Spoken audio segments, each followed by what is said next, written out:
Hi guys, I'm doing this tutorial from a request by one of my friends. It's on basic rendering. Um, Rendering is generated off of the creation of a 3D image. This can be established through the 3D tool up here or by using the camera tool right here. I like to use the camera tool, so I'm going to hit CA on my keyboard. My little camera shows up. Now I'm just going to click and then um, drag out my mouse and then click again, and that's going to create a 3D view which can be adjusted here on the each side, the little dots. The 3D views will show up on the left side here on your project browser, and there it is, 3D view number 19. Now rendering is started off by the teacup here. Select that and your rendering dialog will show up. Also, I recommend you zooming in to whatever size fits best on your screen, because once it's rendered, if you try to zoom in, it'll become a bit pixelated. So just keep that in mind. Now, going through the rendering dialog, you'll see that you have different quality settings. If you're doing just a quick pass, I highly recommend keeping it low and basic, just because rendering will bog down your computer sometimes. Autodesk now has Autodesk 360, which allows you to throw stuff up on the cloud and it'll render it for you on the cloud using other machines.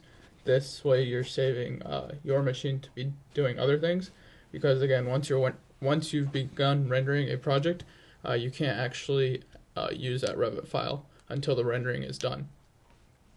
So here you'll have output settings such as screen or printer. Are you going to be presenting it via projector, or are you going to be printing it onto a board? That's something to keep in mind as well. But here, this is where you get into the nitty-gritty stuff. Lighting, depending on what you're trying to show, you might do exterior sun only, interior sun only. I'm going to do interior sun and artificial. I don't think I have any lighting in this one, so I'll do interior sun only actually. Here you can adjust the sun setting. Select that and you'll be able to adjust where the sun is, or where the sunlight is coming from, as well as the angle it's coming from. And then go through these and you'll be able to specify more delicately as to where that sunlight is coming from. Once you've got it the way you'd like it to be, just hit OK. Background, sky no clouds, sky few clouds, etc. Playing around with this will also determine the brightness of the sun, obviously. I'm going to say no clouds. And then go ahead and hit render button, and I'll explain after what the adjust exposure is. I'm going to do it on draft. Hopefully it doesn't take too long.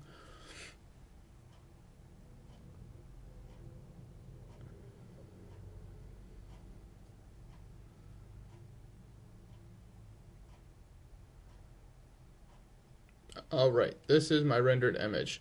Obviously, it's very dark. That's probably because I didn't set up the sun correctly.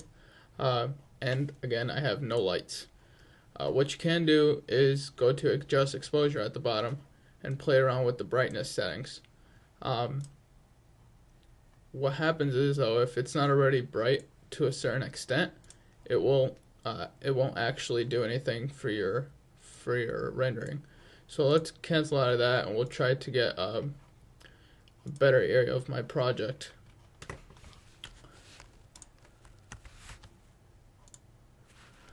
Let's see, I'll just drop in a light real quick.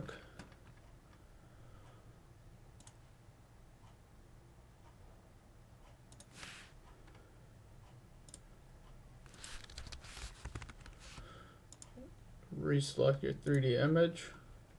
Alright, now I've got these three awkward looking floor lamps. Hit the render button down here. It's a little tea kettle, not a teacup like I called it before. Sorry about that. Interior, now I'm going to select sun and artificial, because that'll give me the light from these floor lamps as well. Hit render.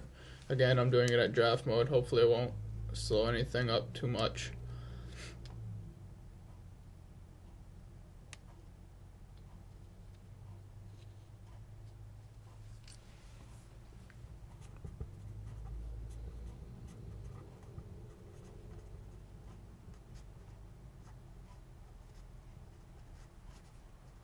Alright, there you go.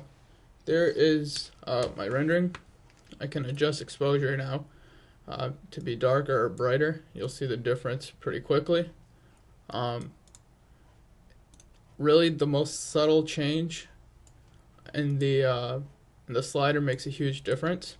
So just play around with it to see what works best for you. You know, you could do a gray, white.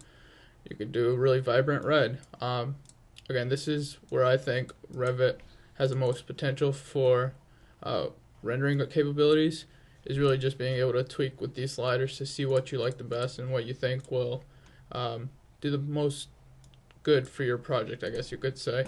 Yeah, that's not going to work.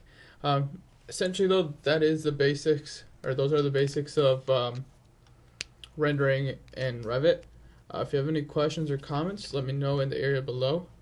But once you figure that stuff out, you can just export it to a desktop, or you could save it to the project and export it later. Either one would work, really.